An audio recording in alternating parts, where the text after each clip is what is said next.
Live TV. Live. All right. Take a deep breath, everybody. All right, we are rolling.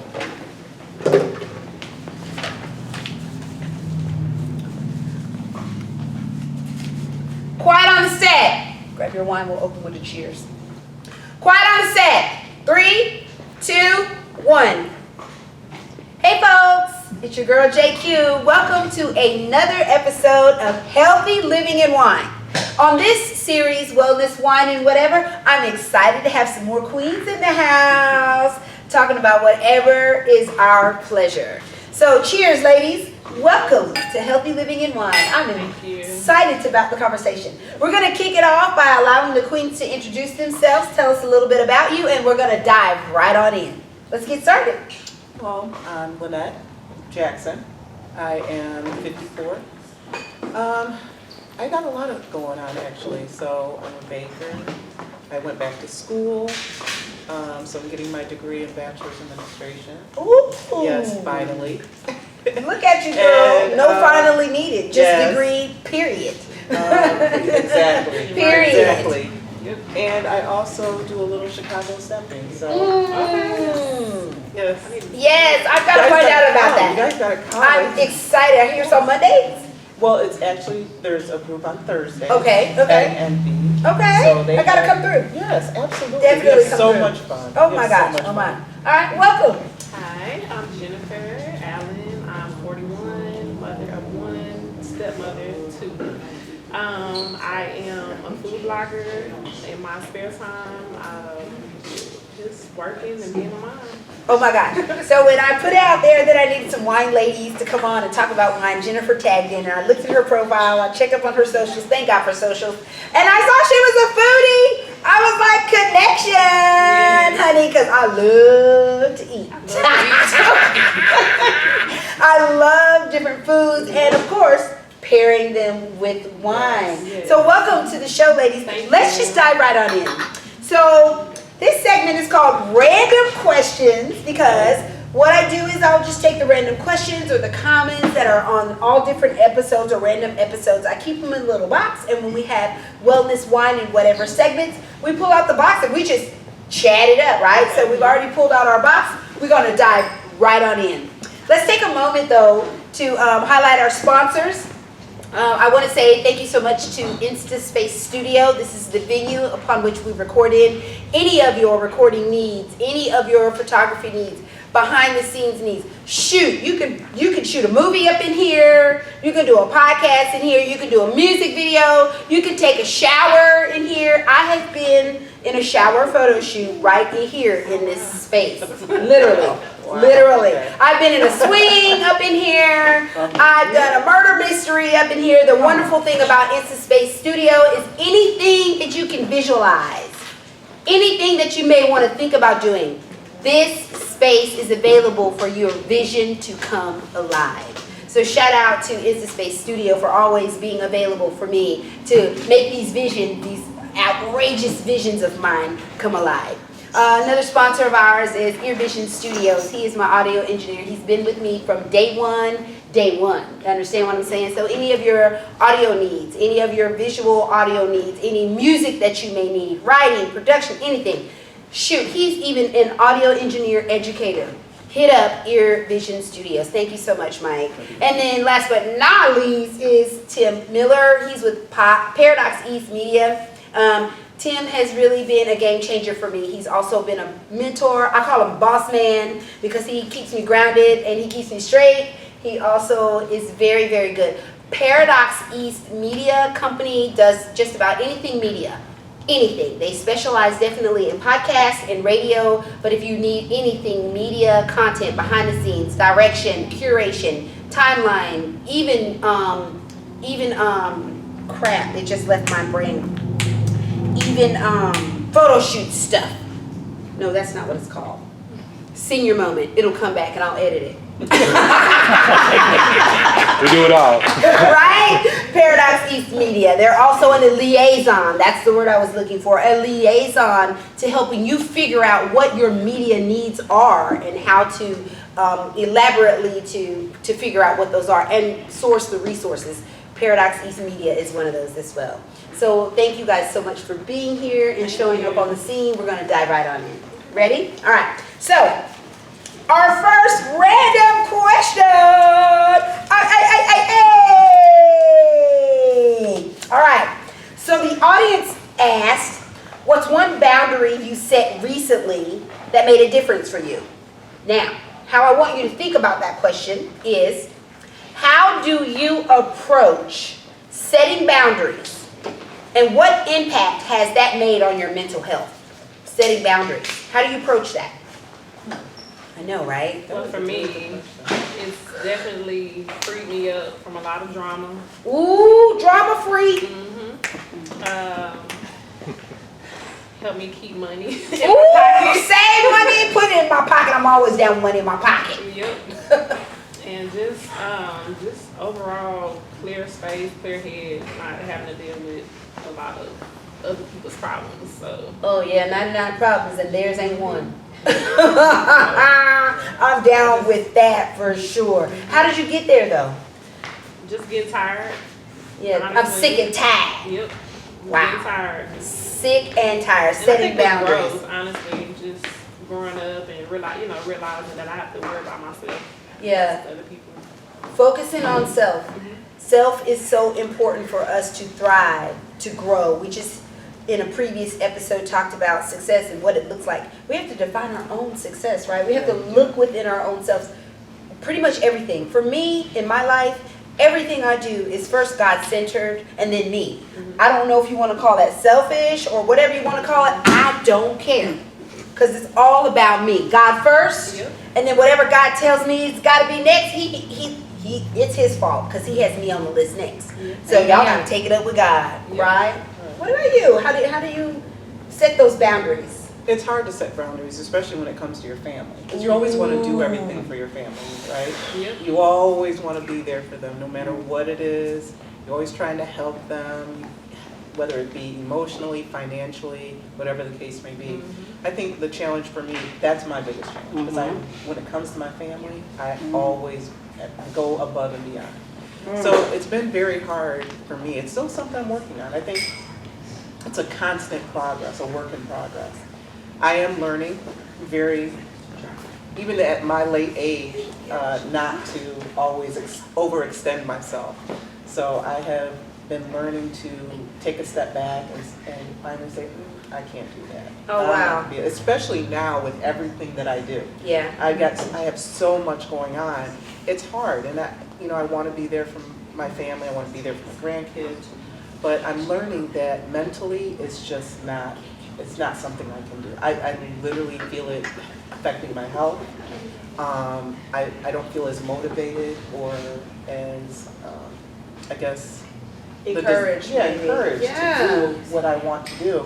And so you start feeling yourself dragging. So if there's anything that I would have to say is just learning to take a step back, knowing when to say no, time management. I'm still learning that. Oh man, I'm still learning time management too.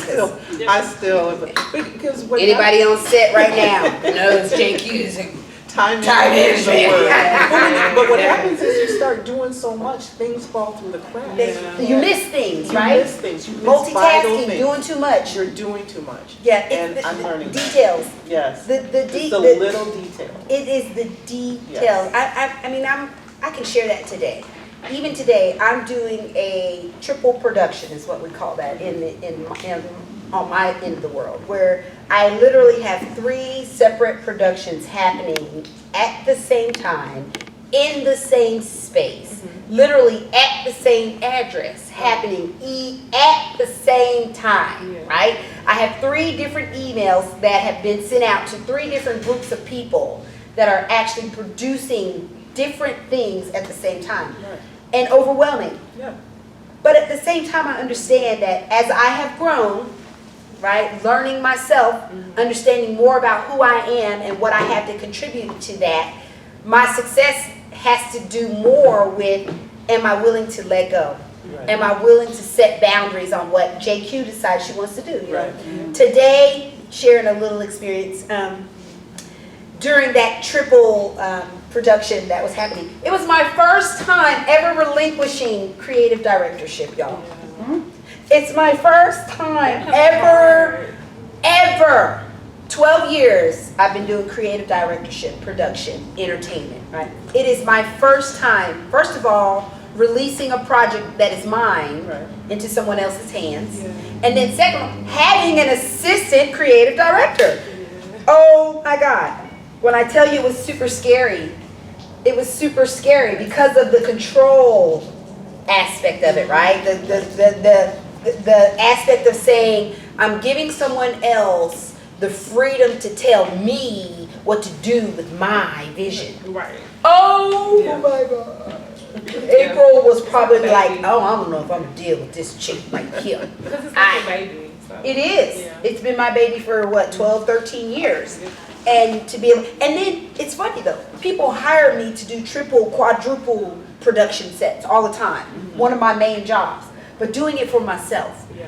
it is so hard for us to do things for ourselves, to set boundaries for ourselves. We can go and preach and have a whole conversation with somebody and tell them all the things that they need to do, right? But can we look in the mirror? Mirror, mirror on the wall, Right. right? And setting boundaries, I think, is one of those major things that helps us be more specific to ourselves and not taking on too much or doing too much, and being able to say, no, not right now, or not in this season, or just absolute no. Right. Absolute no. Not today, not never, not in the future. Absolute no. You know what I'm saying? Right. I mean, Very hard. I think cheers to no is good. Cheers. Cheers. Here. Cheers, everybody. Cheers to no. No, no, no, no, no. Well, while we're saying no, ooh, this is a super good question right here. All right, random question. The audience asked, do you find working remotely has improved or hindered our productivity and our mentality? Nope. Okay?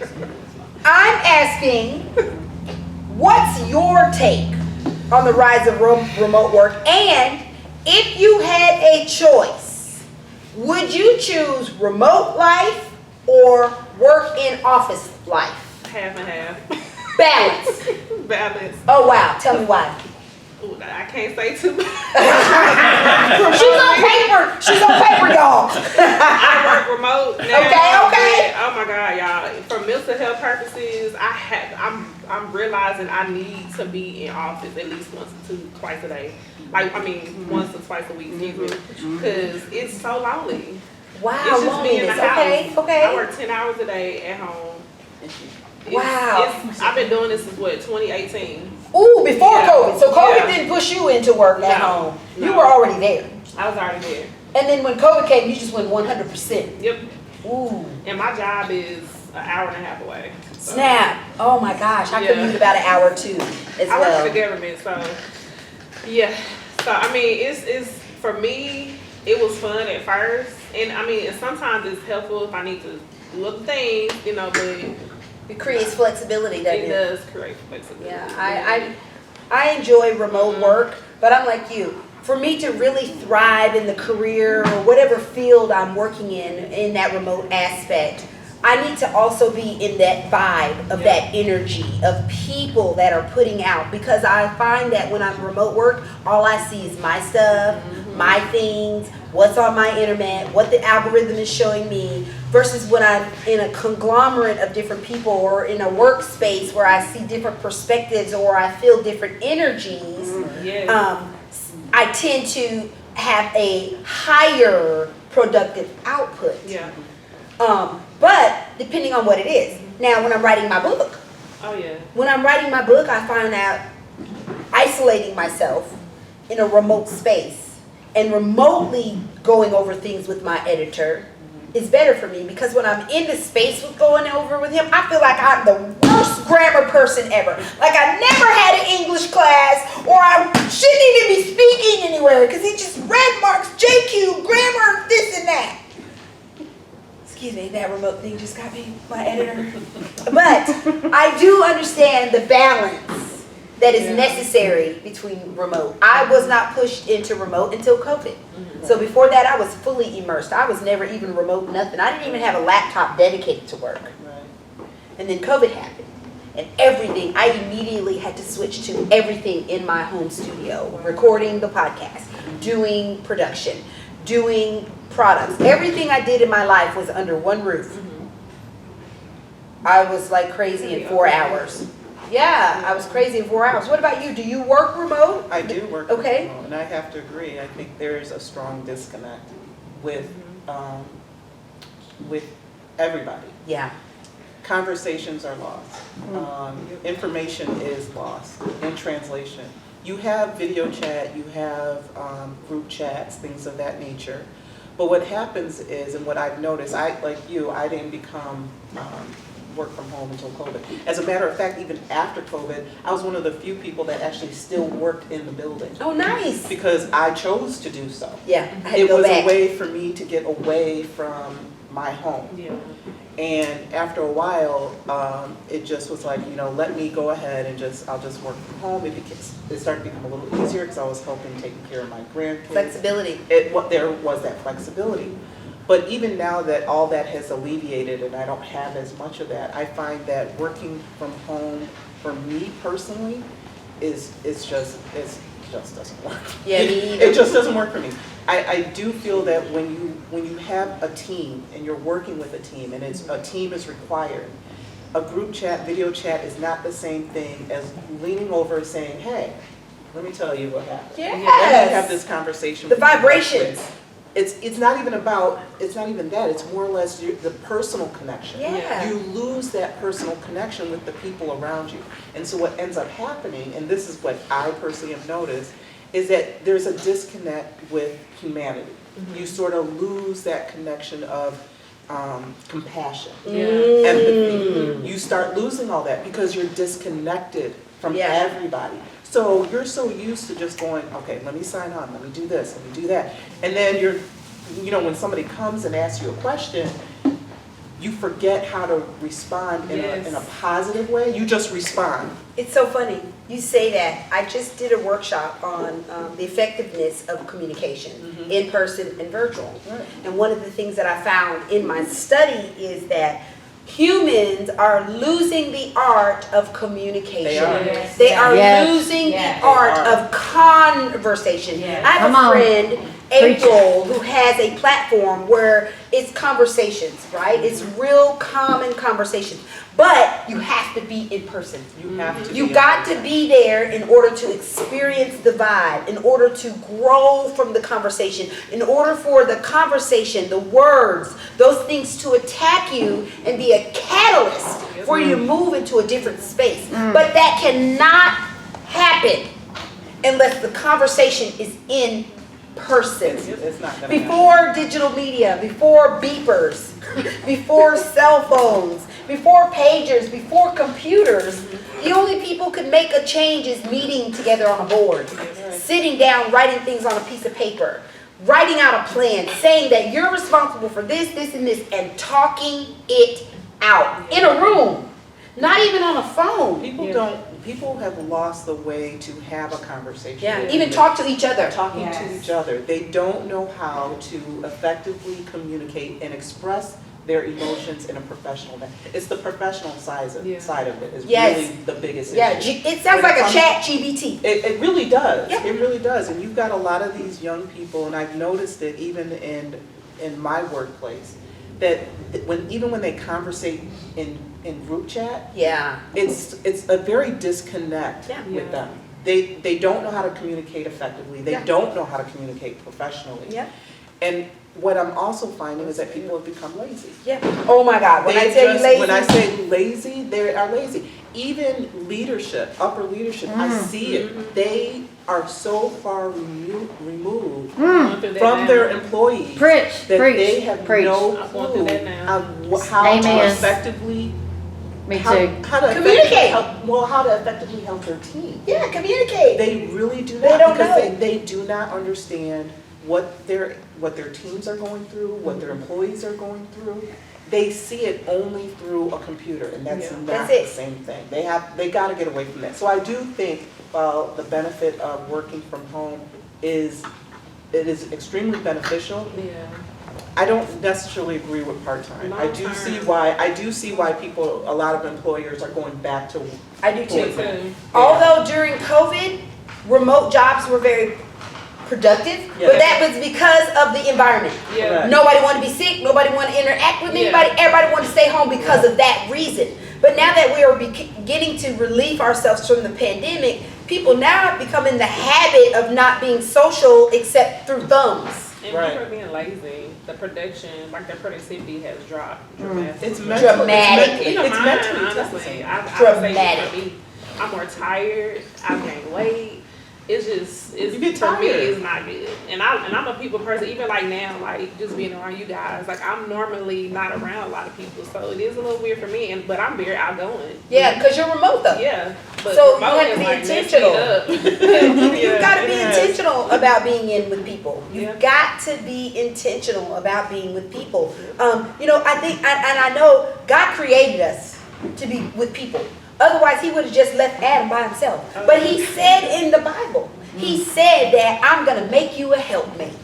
Because He didn't want you to be alone. Amen. It wasn't because we needed babies. He said helpmate, companion. Companionship. Right? Companionship. And then the third thing was to make some babies. Yep. Multiply. Yeah. Right? But it was about helpmate and companionship. And that meant conversations, interacting, engaging with one another. I think definitely COVID has changed how we do that. And I really, really feel like if we don't continue to put more effort in being intentional about being in spaces with people, that we will continue to lose more and more important and effective conversations that will continue to be the catalyst of our world. You know, I really do. Oh, ooh, honey, cheers to, let me fill up. I don't like cheersing without something in my glass. Cheers, baby. Let's fill up. Oh, that's what I'm talking about. Glass not half full. Oh, she's good. I'm drinking something different. Oh, she is drinking something different. So cheers. Cheers to change. Cheers to remote and finding the balance. Finding the balance. Yeah. All right, ladies. Our last. Oh man, this is so good. I was hoping somebody would pick this one. Okay. So here's what the audience asked. The audience says, what's a recent event that you think was under-discussed or under-important to the socials? My rethought and my question is, as it pertains to us, is what current events do you think people should pay more attention to and give less effort to? And it doesn't have to be a current event as in say, such and such and such at certain time. But when we say current events, we mean as we see it, there's a lot of online information going on, a lot of online workshops. There's a lot of music things going on. And I will kick off the answer to this conversation by saying, I really think we need more personal development, self-awareness, community style, base level events. We have so many events that hype up one thing. But where are we learning? Where are we going to better ourselves? Everything is about entertainment and living in the moment. Right now I'm going and I'm hyping up. But how are we cleaning ourselves up for the future? Where are those events where we're in intimate spaces? Yeah. We're using the art of conversation to talk about and be the catalyst for us to change. Where are those events where we can actually take a glass of wine, feel a little full of ourselves, and really get to the meat of things? For me, those are the type of events I think that our culture, our human side, especially in America, that we're missing. Because everything is over-dramatized. Everything. I'm having a birthday party for my grandma. The flyer looks like we're on a cruise in Egypt, and we about to be lit. And there's 5 people invited at the house in the backyard.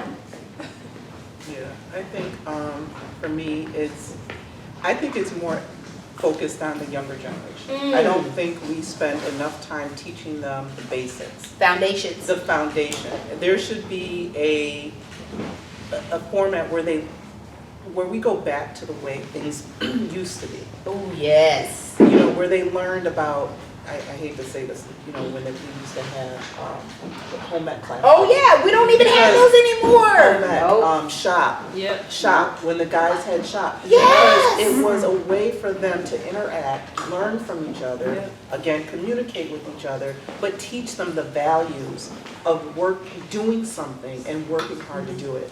But also, we need to get more towards financial awareness. Financial, because they don't even do Financial finance awareness. classes in schools anymore. They do Yeah. not. It's a Uh-huh. shame that when Sad. somebody, a young person looks at me and they say, what's a routing number? Or how to even write a check, what's a check? What's a They can't check? even write in cursive. No They don't know how to shade, write in but- cursive. yeah. They don't know how to write in cursive. Financial literacy is deep. I look at my grandson and I wonder, you know, and my granddaughter, exactly what is it that you're going to know or fully understand as far as common sense goes Yes. when it's your time to get out in that world. And I think a lot of those elective activities that we had in high school growing up, those were the classes that taught us that. Mm-hmm. And they've gotten away from that. The arts, Yeah. they've gotten away from that. Music, all of that had an extreme impact on how we as adults now are the way we are. Yeah. Yes. We're Yes. able to function in Yes. society a whole lot better because of these. And so I think if we start getting back to that and really focus, especially with technology and the way the financial world is going, Mhm. they do need to focus more on it. They do. And They I do. really wish that someone had focused more on the financial aspect, like you were saying, Yeah. when I was growing up. Yeah. Because I think that information would be extremely beneficial for me now. And I'm trying to teach my daughter that now more so because I did not learn. I'm learning from that from people In our circle. In our circle. Yes. Who are now focused on that and pushing that incentive. I really think that, you know, baby boomer season, the baby boomer era was the last era that really focused on financial literacy. Yeah. That really focused on teaching us about finances. Because the people and the babies and the children of this age, shoot, it didn't even have to be children. I met a 56-year-old person that was in entitlement, was on that entitlement thing. They pop out the womb, not understanding what it means to have wealth, to make money, to be productive, to understand what it means to thrive in society. It's more of a cultural It is a thing. cultural It's a thing. cultural thing because I grew up in a predominantly white neighborhood and I also grew up in a predominantly black neighborhood. So I had two cultures. You had balance. I did. I wouldn't necessarily, but I saw things differently in each environment. And one thing I did see is that on one side, they did talk about that. They did talk about it. But like you said, those baby boomers back then, it was a different time. That's right. They stayed in the same job for Right. 40 years. They bought the house, they kept the house, Yeah. and that's all they did. That's what they did. And that's all they did. They But created on the wealth. other aspect of it, nobody said buy property. Yeah. Nobody said invest in real estate. That's why I said it The other ended with the culture baby was doing boomers. that. The other culture was It doing that. ended with the baby It boomers. ended, and they did not So what expand that. age? Even my Baby family. boomers, like 60? People that are in their ages of 62 and plus are the baby Okay. boomers. Yeah. So we're their children. Yeah. Okay. Well, I am. Sorry, Me too. Well, I'm I'm 5 and 5. So So like my parents are military, so that was my military- issue. The Yeah. military is different. It's totally The different. military is totally yeah, different. Totally my different. eyes Have a different- were wide. Why? Yes. Because we Yeah. were exposed to Yeah. a diverse array of things Yeah. and people. I grew up in Germany. Me too. So coming into America and the college was like, Yeah. wait a minute. Exactly. Black people are different or Their something thought way. process was different. Our Very thought different. process is Exactly. much different, and I I was told I noticed was that when I was silver growing spoon. up. That's what I said Yeah. It's too, not but even out of the silver spoon. But that's I what- just I think- don't that's what we were told. Yeah. I Because feel of- like our parents did things the way it should be. Maybe. You know what I'm saying? But it was very consistent. They said, this is what you need to do, this is what you need to do. They didn't Yeah. expand on that. Yeah. And I think that's where the Yeah. mistake is. They Not didn't teaching talk- us, not just telling teaching, us. Just telling us. Yeah. They didn't talk to us about Roth IRAs. No. They didn't talk to us about 401ks. No. There are young people today that are in their 30s who have no idea what a 401k is or have even gotten it started. It's funny you say in their 30s. I'm in my 50s, you guys, literally 50s, and I just started my first Roth IRA. Listen, Yes. I am in my 50s, Woo, I had and mine I in my just started my first Roth IRA 4 years ago. Wow. Not because I necessarily wanted to. It was an automatic situation on the contract job that I was on in order for them to have a tax break. Yeah. I didn't even realize I was getting it until the end of the year when I got this form that said I had almost $10,000 saved up. And I was like, whoa! See, it's a job. It's a job. Because by me being in the government, I mean, that was discussed with us in orientation. Like Yeah. setting up 401k, 401k, When I TSP, started, stuff like that. they didn't talk about the 401 Roth so much, but they did talk about 401k. Yes. Jobs don't get into it. They don't get There was into a it. time when they sat you down and talked about your health care and what the benefits coverage. Yeah. It was a video. They don't talk to you about it. They don't do that. They just say- give you a paper? They just say, and there's the disconnect when it comes Yeah, to. you don't know work from how. home. And it ain't Because even a they no paper longer- anymore. They no It's an longer email. train or they provide the Yeah. information that it is. I literally had to sit down with friends and family members and said, okay, when it comes to your health, this is what you need to look for. Yeah. When it comes to your 401k, this is what you need to look for. This is what I learned, and I learned this in my 50s. The blessing is though, see, you're getting talked to. There are people that are coming to you. We're talking about it. But the people in their 20s, they don't even know it exists. Well, I would say Unless they have a job but the where stock it's, market, the stocks. Now they're getting into stocks. well, but that's Sure. totally different. But it's Because you know why? true, but I mean, so stocks and dealing with life insurance because a lot of people don't understand what the universal life index. Yes, yes. where you They can don't understand put back any into of the that. stock market. So a lot of young people actually are wealthy. I mean, They are, but they so don't shy. realize it. Yeah. Because, and they're not wealthy because of their choices.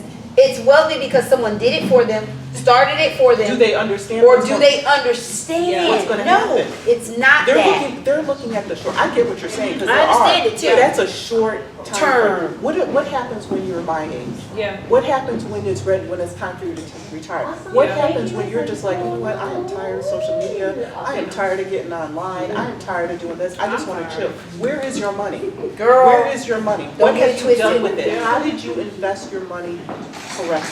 Don't get it In order twisted. to make You sure have to have that you are healthcare. able to retire comfortably That's so sad. and live comfortably. Yeah. They need to understand that side of it. It's funny you say healthcare. When I was 26, I never would imagine that I would have to go shopping for healthcare. Shopping for, and not at a store, Yeah. literally on a computer, shopping for healthcare. Do you understand what I'm saying? Like clicking through, comparing which one I want, how much money I make, what I'm gonna get on the end.